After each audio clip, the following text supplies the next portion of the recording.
Hey friends, we are back and we are diving into women's health today. So we are going to talk about women's health and what we experience. And if we have some time, we're going to dive into our kids.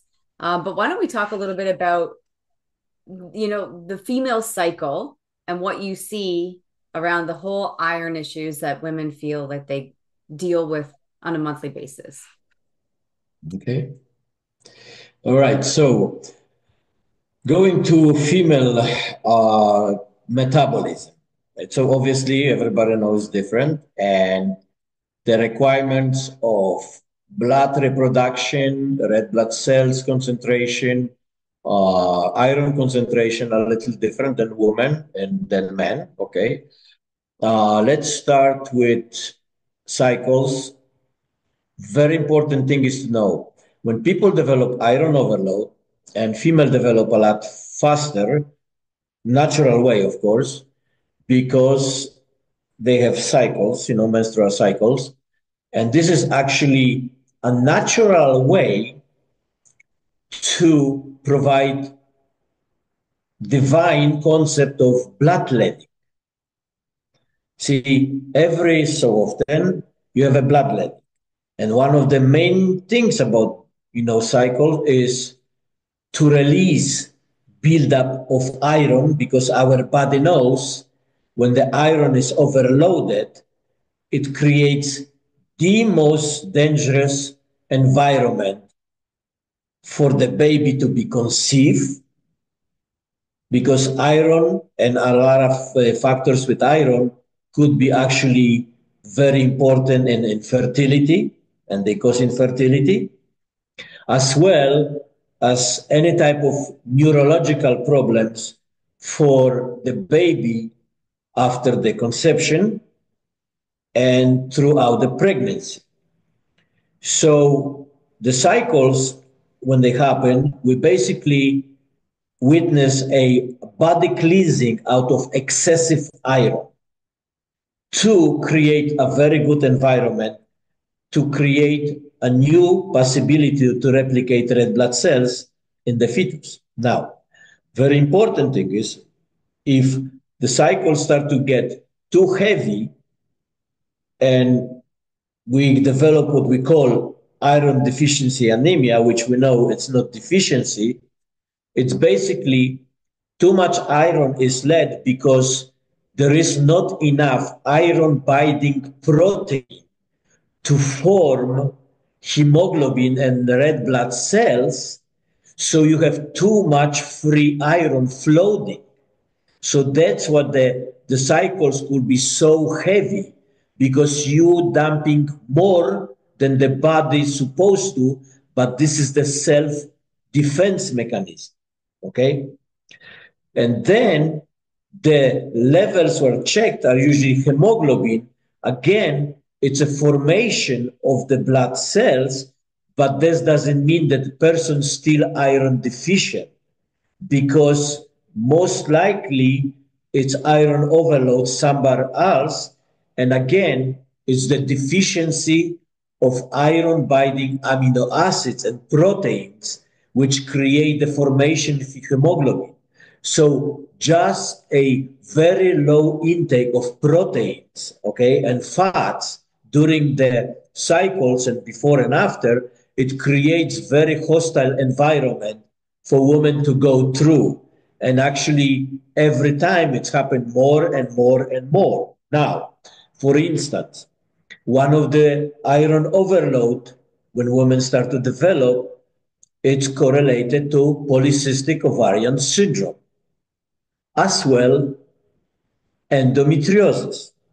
Endometriosis has been known it's caused by hemochromatosis. Okay, so which means you already have a not just iron overload, but you have a hemochromatosis, which in a lot of cases becomes very dangerous for a woman. And then, of course, that completely stops them from conceiving a baby. From latest statistic, just telling you, in United States, at the moment, this last year, 2024, was around 7.5 million women, which means you have a 7.5 million women with hemochromatosis already. Okay. Now, what happened later in life, when women stop, they go through menopause, coincidentally, menopause happened at the time when most of the women become insulin resistant and turn diabetic eventually. So you have two factors. First, you're not feeding the organs properly because you don't have a red blood cells and hemoglobin. You don't have enough amino acids, proteins, and fats to support hormonal reproduction, and you're going to the natural way of degradation of certain hormones due strictly to menopause. So because they happen at the same time, everybody blames menopause, but if you check most of the women, they will be actually insulin resistant and a lot of them diabetic. And statistically, anybody who that age is insulin resistant, by age of 65, 65 to 70% of those women will be diagnosed with diabetes type 2 mellitus. So it's just happened at the same time. Secondarily, menopause required to support the hormonal secretion. Well, we know that most of the women, unfortunately, they avoid fat, a good fat. Well, fat is necessary to create hormones. If you don't have a protein, which is the matrix of every hormone, and fat is part of lipoprotein, which creates hormone, how are you going to create hormones when you don't have the material to build them? It's just logical. Okay, but this is also endocrinological fact. So that's what how it affects. Now, when women stop having a cycles, then they develop hemochromatosis, and that's when they actually require bloodletting treatments to get rid of excessive iron. When men, they have bloodletting through all their lives because they don't have a natural release of excessive iron because men don't have the menstrual cycles. So right there, the deplenishment of amino acids and protein and sulfur and fats, it creates additional complication through menopause. Okay? Now, going further, that's what makes women so much prone to conditions like bone density problems, okay? Because the bones are made from amino acids. The calcium and minerals are just fillers. The matrix and structure of the bone, it's all protein, and there's two amino acids protein called osteoclast and osteoblast, which creates and also discard old bones.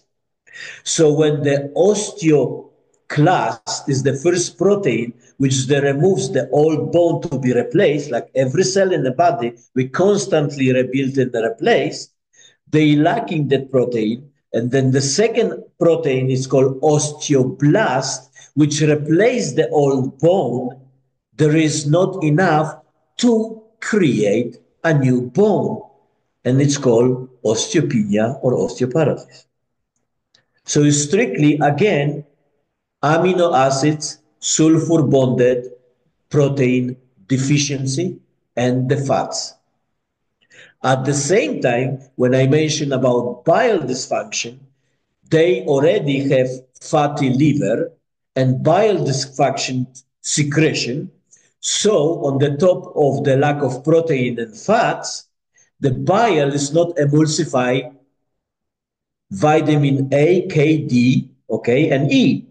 Vitamin K and D, it's called, as a common language, calcifying minerals. they are involved in bone hardening.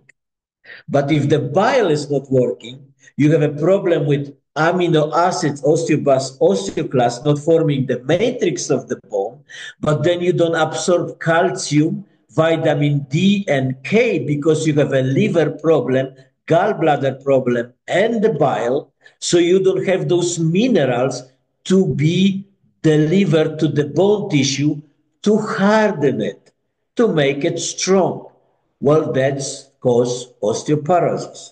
And that's why it's very common in menopause for women to develop that condition.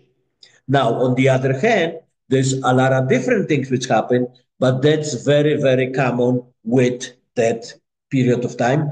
And at the same time, what women experience? Thinning hair and hair loss. Because the same collagen type 1, it's made from 708 amino acids, sulfur bonded, which creates the bone and creates also skin, nails, and hair, and etc.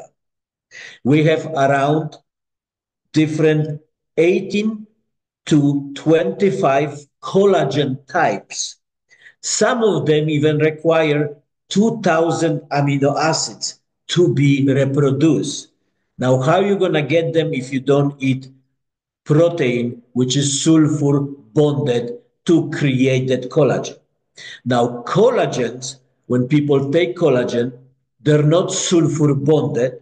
There is no 708 amino acids, which means they will never turn in the full developed protein. They will always, they are called peptides, and peptides are only beginning or middle structure of proteins. They never become a full sequence of protein. And that's how it goes. Now, during the pregnancy, also iron is very important. Just to mention very quick, women develop gestational diabetes is the main complication of pregnancy.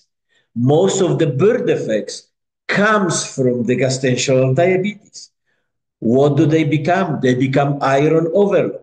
When they have iron overload, the hemoglobin is not working. Now, the fetus have a different type of hemoglobin. Until the baby comes out from mother's womb, the fetus have fetus hemoglobin or fetal hemoglobin is different. It actually have different oxygen level than the adult human or newborn baby. So the process of developing baby, it's also being dysfunctionally distracted because of iron accumulation in the body. And iron actually, when it's not utilized, causes dysfunction in the formation of the whole body, but mainly also in the third trimester nervous system.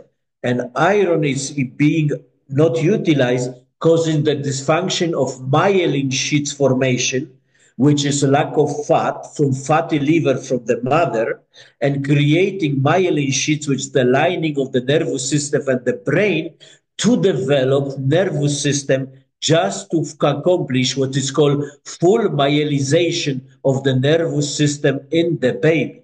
And that's what so many different neurological problems happen in the newborn babies, induced through iron overload, which is also induced by prenatal vitamins being overloaded with iron, and also iron infusion because of the total and wrong misconception about iron deficiency. I know, I was just thinking like the first thing that they give you like is these pills and they're like make sure it's got this and that. And there was something that you touched on earlier too, like there's like a term that my doctor used. I had gallstones, or he Yeah. had gallstones, and he's like, it's like this was a couple years ago, and he's like, well, you're like it's like the four F's or something, like 40, like I don't remember what it was, and then fat. And he goes, well, you don't have like a lot of body fat on you, but it's just normal for women that are perimenopausal. And I was like, Okay, you just No, it's normal in the case because they deal with this. It's abnormal because it's never supposed to happen. Because when you have a gallstones, you have a severe bile production problem. You have a two condition from the liver condition, which is called, I told you, chronic liver cholestasis, and two complication of it. It's called obstruction of bile duct or bile duct cirrhosis. And this is actually causes gallstone because the calcium and all the minerals, instead being processed and utilized and move further out of the gallbladder, they start to actually emulsify very little in the gallbladder, and they start to turn in the gallstones, which mm, makes eventually severe complication, and they have to remove. So if something organ has to be removed, you are not gonna call this that this is natural process of the human body. No, I know, and it just I remember I don't know, it just stood out to me because I was thinking about Yeah. when he said that to me. First of all, I would like don't talk to me like that. Like I feel like I'm like still young. You know what I mean? I was like just turned 40. I was like, you better ease up. But anyways, it was something that I had to like work through. And now I really understand what's happening thanks to you. I really appreciate your guidance here. Can we talk about the iron? Like, so a lot of us moms like, so we have baby's born, but like you had mentioned before, something that happens by the time that they're two. And then Yes. and then what does that do for like the role in like kid health? Like how can we as moms, because moms want to hear this message, like how can we help our children? Okay. But very important thing, one of the purpose of glucoferrin is the glucoferrin is safe and is very highly recommended for women to take while they're pregnant because it prevents them from developing insulin resistance and gestational diabetes. Okay. Secondarily, when the baby is born, the baby in 48 hours, it has to change from the fetus hemoglobin to the newborn human hemoglobin, which means it's going to be changed in absorption and transport of oxygen, glycogen, nitrogen, sulfur, and everything else. Okay, so this is a crucial point. And the concept of the mother passing milk, it's very important that mother nurses the baby because the baby gets genetic code how to actually survive outside of the mother's womb. One of the first gene, it's actually called MVK, and this gene is actually responsible in the baby, in the mother's milk, which is 708 amino acids, sulfur bonded, to create immediate response to create a gene which secretes potential to be the liver, gallbladder, and bile. Bile is essential with cholesterol to build immediately strong bones, muscle, and tissue so the newborn can survive outside of the mother's womb without then endangering its own life, which means that gene has to create bile and cholesterol basically ASAP to make a baby grow bones and muscle and all the supporting tissue to support the organs from being damaged. So this is very important. Secondly, the red blood cells need to have a code, an iron binding protein and sequestering protein and chelating protein. So the baby start to develop liver and they learns how to deal with pathogens and environment hazard like metals, heavy metals, any type of, iron overload by production of its own glutathione. Own. We have to produce our own. So that's another form that the baby creates glutathione to protect itself and it's getting involved in protection from the pathogens. Okay. So once the baby is born, then it has 48 hours to change this to be exposed to the pathogens and start to react with these antibodies and protection to the further life. And this has happened every 2, 3 months. So actually the first 3 months, 6 months, 9 months, up to 30 years of the life of the baby have to develop a perfect system to actually be able to fight every type of pathogen or environmental hazard which will encounter in life. Without mother's milk, it cannot do this because there is no genetic code. And if you have baby formulas, they do not have a genetic code. because we all come from the same gene from the parents. And at the same time, these codes will actually create the perfect replication of the genes in our body to create sustainable environment for the baby to withstand every type of problem which can occur after the birth. And iron is could be very big obstacle because when the baby is already raised and develop in the environment high in iron, already has compromised nervous system, immune system, red blood cell system. And when it comes from the mother, it's already severely compromised. Already most of the children are born with iron overload. And we know also that also hemochromatosis, it's very common, pass in the HFE gene, which is the gene which passes hemochromatosis. And we also know that, for instance, type 1 diabetes, juvenile diabetes, it's actually part of genetically passed hemochromatosis and also other different conditions. So if the mother have the hemochromatosis, most likely child's gonna have it, or if it doesn't have it, if it's gonna be environment raised by the high iron intake, like fortified food or baby's formulas, it will develop weakness in that particular gene, which makes him susceptible for any further complication and further life. So it's very important to nurse the mother, the baby with the mother's milk. At the same time, when you provide glucoferrin, if the mother's milk is not potent enough because she doesn't have source of the food to make it potent, it supports the mother's milk and the baby to the smooth transition and continuously to make the baby as a strong and said mentally and physically fit. And that's why then when the babies develop all kinds of different problems at a young age, they strictly iron overload and they have no glutathione secretion in their body, and they basically have no strength to withstand any environmental risk of getting sick or anyway, get compromised for future life. And that can happen first, usually 3 years, and then it just goes every year getting worse. The reason is also food fortification with iron. It has to stop. And So it, could I yeah, could just summarize that. yeah. So avoid iron for your children, avoid iron fortified formulas, avoid iron fortified foods, iron fortified baby cereals. Prenatal vitamins have non-heme iron. These are all contributing to iron overload and setting the baby up for, you know, a tough time, many metabolic abnormalities. And what about the moms that actually don't produce the milk? Like Well, that's another thing. Yeah, yeah.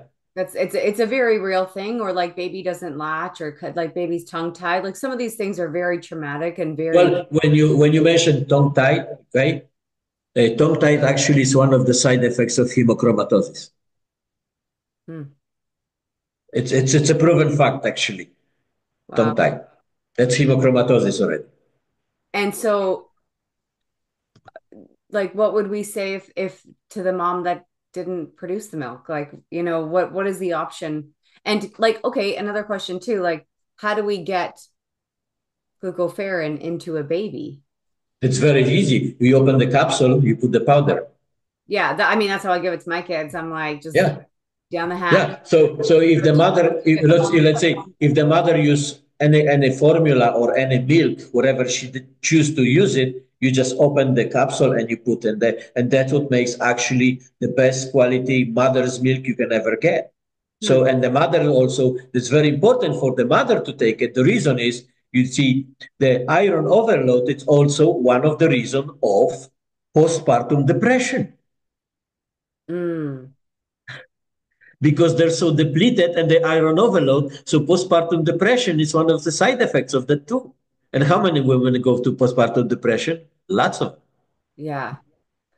I was a nurse. Remember, I have a nursing medical degree. I work in hospital and actually with delivering babies, and I've seen how many women get postpartum depression. Yes. So many. And it's a very real thing. So, okay. I'm trying to think if there's any other questions that I know moms are gonna ask. I don't know, Christy, is anything coming to you? No, not really. I just want to reiterate that, most of us think we're doing a good thing. We're giving these iron fortified baby formulas and cereals. And then on top of it, we're adding vitamin C that helps non-heme absorption and Flintstone vitamins or whatever. We just really need to focus on feeding our children the best that we can with proper human diet, if I could borrow that from Ken Berry. But as much as healthy meats and fats that we can get, minimize processed foods. Um, and I think you're going to be setting them up for success. If you add the glucopharic during your prenatal care and your postnatal, Yep. you'll probably be Well, producing the milk and you'll be just fine, right? Yep, that yeah, very true. That's one of the my main one of the reasons and premises to develop glucopheniris because I really want those kids to get healthy again because this yeah. is what happening to children right now is just will make my night sleepless, and I spent Oh, so many years on that because I am very pro children health and I want to do everything and I know I already have children being born, well, the mother took glucopharic when they were breastfeeding, and they're right now, on their own, and they're just the most amazing, beautiful babies you can ever see it. you said earlier too, the fatty liver, like kids are like 9 years old, 6 years old, and they're getting fatty. Like you're like, this is you're not an alcoholic. Yes, Like, yeah. Well, you're I've seen actually, I did consultation with the young parents who have a 6 years old mm, with unexplained neurological disorder and fatty liver. 6 years old. yeah, that breaks my heart too. I know. It really breaks my heart. We got to help these kids for sure. Yeah. There's one other question that came to me. And a lot of these kids are getting like repeat antibiotics at the Oh, pharmacy. yeah. That's another thing. Yeah. That's all thriving. That's thriving off of iron. So, like Peter said, the bacteria, the pathogens, the virus, the fungus, that is Yep. all, their metabolism thrives off of that iron. So, if we can control that, I think, um, Yeah. yeah, we won't I about antibiotics as nearly as much. true. And Well, and another thing I would just say, well, when I sent you, I didn't have a time today. The RDA, recommended daily, allowance of vitamins, so-called, okay? mm, They actually originally started in 1941 and they get updated, okay? But if you look the amounts, how they are updated and all the fortification, how it's based on RDA and everything, it's absolutely saying makes no sense is a actually very light version, what you would like to actually call it, because there is no science of proving of iron fortification, synthetic iron fortification, niacin fortification, folic acid fortification, considering what the food is right now changed, how it's chemically altered, how people, the size of the people. So the RDA as a general guidelines of food and food fortification, it should be basically non-existent because there is not one person from that organization who will prove this one scientific point of their guidelines. I mm. mean, none. Well, okay. That's really interesting. And I do have one last question because you said something to us earlier about like I think it's good for moms to hear this like again if they haven't heard before. Um when we're looking at labels and it says do not take if you're pregnant, Right there. right? Like Walk away. yeah. And Yeah. your and the glucopharic is safe. It's actually recommended for mothers. We Mm. recommend. All right, moms, I want to hear from you today. Okay? So shoot questions my way, shoot questions all of our ways. Like, thank you so much for being Yeah. here yet again. And let's continue to get moms to hear this message because moms, we are innately made to nurture and take care of our children, and it's up to us to really like make sure we do that. So let's make a slogan. Make our children healthy again. Amen, brother. Let's do it.